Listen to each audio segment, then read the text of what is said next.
আপনারা কি মনে করেন তাদের থেকে ভাইটালকে হিরো আলম কম, যে তাদেরকে দেখে ভয় করতে হবে, যে মনে করেন কে দাঁড়ালো না, এসব ভাবলে তো নির্বাচন দাঁড়ানোর দরকার নাই। কে ভাইটাল না ভাইটাল আমি কাউকে করবো না, তারা চিন্তা করো তো হিরো আলম একটা ভাইটাল হয়ে তাদের মুখে জম হয়ে আসতেছে। বিষয় হচ্ছে যে ওনার নির্বাচনে সবচেয়ে বড় বাধার নাম হচ্ছে হিরো আলম। হিরো আলম গতকালকে বইলেই ফেলছে যে সুষ্ঠু ভোট হইলে আলম জিতবে। আসসালামু আলাইকুম সুপ্রিয় দর্শক বন্ধুরা, অবশেষে আবারও এমপি হতে যাচ্ছেন বর্তমান সময়ের সবচেয়ে আলোচিত ব্যক্তি হিরো আলম। দর্শক বন্ধুরা, আপনারা সকলে জানেন গত কয়েকদিন আগে এমপি নির্বাচনে অংশগ্রহণ করেছিলেন হিরো আলম, আর সেখানে মাত্র অল্প কিছু ভোটের কারণে জয়ী হতে পারেননি। কিন্তু এবার ঢাকা 17 আসনের সংসদ সদস্য হতে যাচ্ছেন বর্তমান সময়ের সবচেয়ে আলোচিত ব্যক্তি হিরো আলম। দর্শক বন্ধুরা, আপনারা সকলে জানেন ঢাকা 17 আসনের এমপি ফারুক হোসেন মৃত্যুবরণ করার পর সেই আসনকে কেন্দ্র করে ব্যাপক আলোচনার জন্ম দিয়েছিল। অবশেষে সেই আসনে আওয়ামী লীগের পক্ষ থেকে মনোনয়ন পেয়েছেন আরাফাত হোসেন, আর সেই আসনে নির্বাচনে অংশগ্রহণ করেছেন বর্তমান সময়ের সবচেয়ে আলোচিত ব্যক্তি হিরো আলম। দর্শক বন্ধুরা, তিনি নির্বাচনে অংশগ্রহণ করেই এবার চ্যালেঞ্জ ছুড়ে দিয়েছেন এবং তিনি যেভাবে জানিয়েছেন এখানেও তিনি জয়ী হতে চলেছেন। সেই নির্বাচনকে কেন্দ্র করে হিরো আলম কিভাবে চ্যালেঞ্জ দিয়েছেন, তো দর্শক বন্ধুরা চলুন আমরা হিরো আলমের মুখ থেকে সেই সকল বিষয়গুলো জেনে নেই। তো দর্শক বন্ধুরা, এবং সেই সাথে সেই সম্পর্কে আরও কিছু বিস্তারিত বিষয় আপনাদের মাঝে তুলে ধরবো। অবশ্যই শেষ পর্যন্ত দেখলে এই সকল বিষয়গুলো পরিপূর্ণ বুঝতে পারবেন।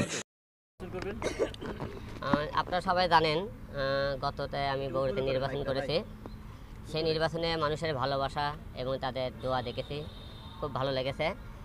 আর 17তে নির্বাচন আপনারা সবাই জানেন, যেহেতু আমি মিডিয়া ব্যক্তি, যে আমাদের মেয়ে ভাই ফারুক ভাই যেহেতু মিডিয়ার সাথে জড়িত আমরা, সেই হিসেবে তার মনে করেন কাজ দেখেছে নির্বাচন সে পাশ করার পরে থাকে, সে কারণে এলাকায় এখন কাজ করতে পারেনি। তো মিডিয়া কর্মী হিসেবে আমি ফারুক ভাই অসমর্থ কাছে একটা কাজ হলে তো করতে পারি এই দীর্ঘ 4-5 মাসের মধ্যে। সেই সব কিছু মিলে করে আমি অনেকে বলে হিরো আলম মনে করেন শুধু গ্রামগঞ্জে 2-4 স্কালার আমার করে ভালোবাসে, আর এই শ্রেণীর লোক অন্য শ্রেণীর লোকজন ভালোবাসে না। তাই আমি এই আসনটা কয়েন ধরে নিজে ভিতরে আমি নিজে কাজ চালালাম।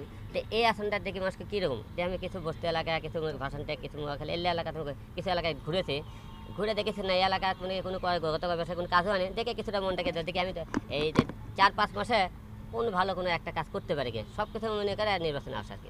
এলাকায় তো ঘুরেছেন, এলাকার লোকজনের সঙ্গে কথা বলছেন, কি বলে লোকজন তো আপনারা সবাই জানেন, যে এরা মনে করেন আমাকে দেখে এসেছে যে হিরো আলম যে অল টাইম শত্রুর পথে কথা বলে, মানুষের পাশে থাকে, সেই শ্রেণীর লোককে সবাই বলছে হ্যাঁ তুমি আসো, তোমাকে আমরা চাই।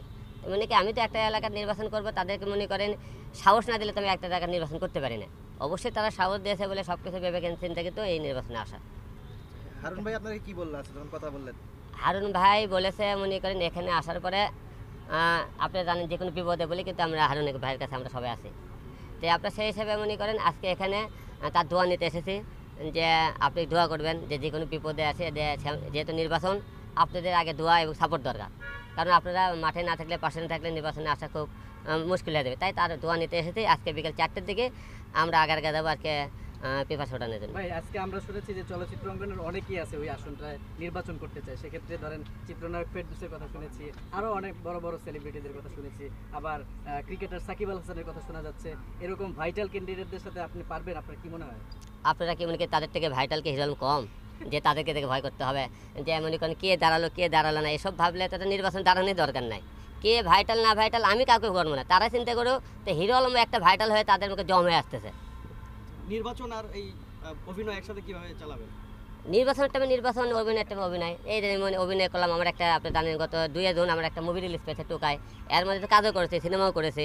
তো কাজের টাইমে কাজ করতেছি, আর 24 ঘন্টা তো আমরা কাজ করি না, যখন কাজের টাইমে কাজ, আর নির্বাচনের টাইমে নির্বাচন।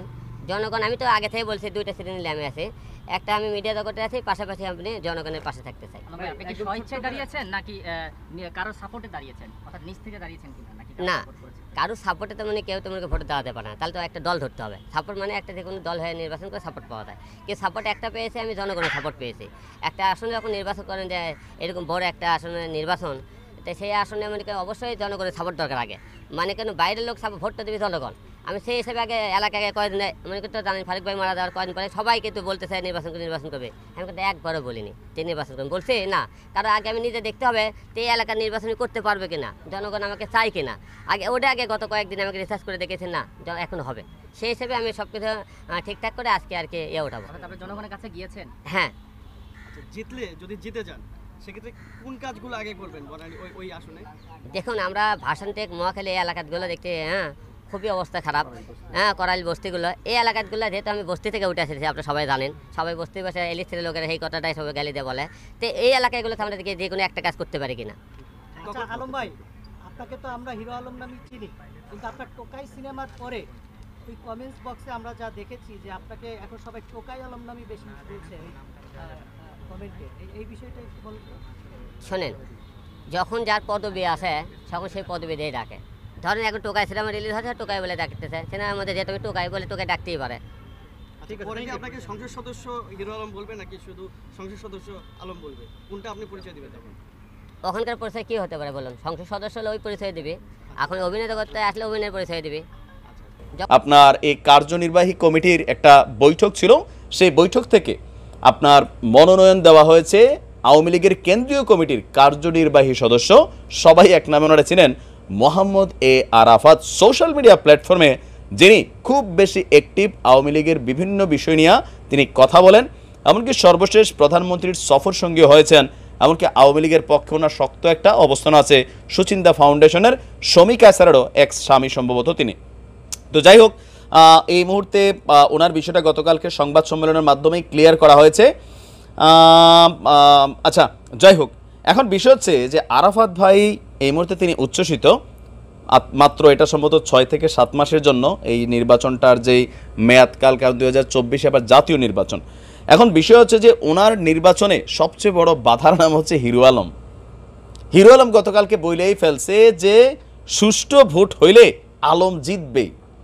মজার বিষয় হচ্ছে আরাফাত ভাই তিনি আলম এবং আরাফাতের মধ্যে কম্প্যারিজন করলে তো আরাফাত ভাই অবশ্যই তিনি তার একটা লেভেল অফ স্ট্যান্ডার্ড মেনটেন করেন, কিন্তু ভোটের মাঠে আমরা দেখেছি হিরো আলম সর্বশেষ বগুড়ার ইলেকশনে যেই ঘটনা ঘটাই দিছিল, আমজনতার অনেকেই মনে করে সুষ্ঠু নির্বাচন হইলে হিরো আলম এই আসনও পাশ করে ফেলবে। এটা অনেকের একটা চিন্তা ভাবনা। তবে এখানে আরও একটা বিষয় আছে, এই ভোটটা বেসিক্যালি যেই এলাকায় মানে গুলশানের মতন ভিভিআইপি এরিয়া, যেখানে মানুষরা খুবই এডুকেটেড, এমনকি কি বলা হয় যে হাইলি রুচিসম্পন্ন মানুষ, বা বলা যায় যে ঢাকা শহরের যারা মাথা তারাই ওই অঞ্চলে বসবাস করে। তো সেই ক্ষেত্রে আলমের জন্য এতটা সহজ হবে না বগুড়ার আসনের মতন, কারণ গ্রাম অঞ্চলের ভোট সেটা একরকম, আর ঢাকা এটা গুলশান আসন। তো এখানে আরও বেশ কয়েকটা সম্ভ্রান্ত এরিয়া কানেক্টেড। সো এই এলাকাতে সুষ্ঠু ভোট হইলেও আমার মনে হয় না যে হিরো আলম এখানে খুব বেশি মানে ভোট পাবেন বা আরাফাতকে পরাজয় করার মতন ক্ষমতা রাখেন। পলিটিক্যালি তো প্রশ্নই আসে না, আবেগে বা ভাইবে বা এন্টি আওয়ামিক অবস্থান একটা জনতা আছে, তারপর ধরেন বিএনপি পন্থী বা জামাতপন্থী বা যারা আছে মানে আওয়ামী লীগের বিপরীতের রাজনৈতিক দলগুলোর যারা ভোটাররা আছেন, তাদের মধ্যেও অনেকেই অন্তত এমপি হিসাবে হিরো আলমরে এই জায়গাতে কিন্তু সিলেক্ট করবে কিনা সন্দেহ আছে। যদিও হিরো আলম বলছে যে সুষ্ঠু নির্বাচন হলে তিনি পাশ করবেন। বগুড়াতেও তিনি পাশ করছিলেন, তাকে ফেল করাই দিছে। বগুড়াতে লাস্টে সেই বিষয়টা নিয়ে একটু সমালোচনা হয়েছে যে কতগুলা কেন্দ্রের ভোটের ফলাফল একসাথে প্রকাশ করা হয়েছে, যখন দেখছি হিরো আলম আগানো তখন মানে গণনা বন্ধ করে তার এটি সিচুয়েশনটা আসছে। তো যাই হোক, একটা হাড্ডাহাড্ডি ভোট হইতে যাচ্ছে।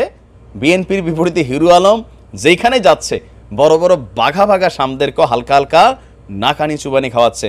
আবার এমনটাও অস্বাভাবিক না যে ধরেন বর্তমানে বিদ্যুতের যেই একটা সংকট, দ্রব্যমূল্যের ঊর্ধ্বগতি বা অনেক কিছুতেই অনেকে যারা মনে করছেন যে না আওয়ামী লীগকে জবাব দেবার জন্য হিরো আলমকে পাশ করানো দরকার, এরকম যদি টেন্ডেন্সি।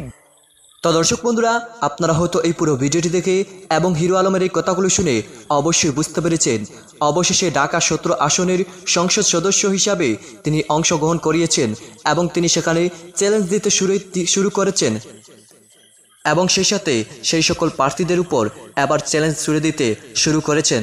তো দর্শক বন্ধুরা, এবং সেই সাথে আপনারা এই পুরো ভিডিওটি দেখে কি বুঝতে পেরেছেন? তাহলে কি এবার ঢাকা 17 আসনের সংসদ সদস্য হতে যাচ্ছেন বর্তমান সময়ের আলোচিত ব্যক্তি হিরো আলম? তো দর্শক বন্ধুরা, এই বিষয়ে আপনাদের কি মতামত অবশ্যই কমেন্ট করে জানিয়ে দিবেন। তো দর্শক বন্ধুরা, ভালো থাকুন, সুস্থ থাকুন, আল্লাহ হাফিজ, আসসালামু আলাইকুম ওয়া রাহমাতুল্লাহি ওয়া বারাকাতুহু।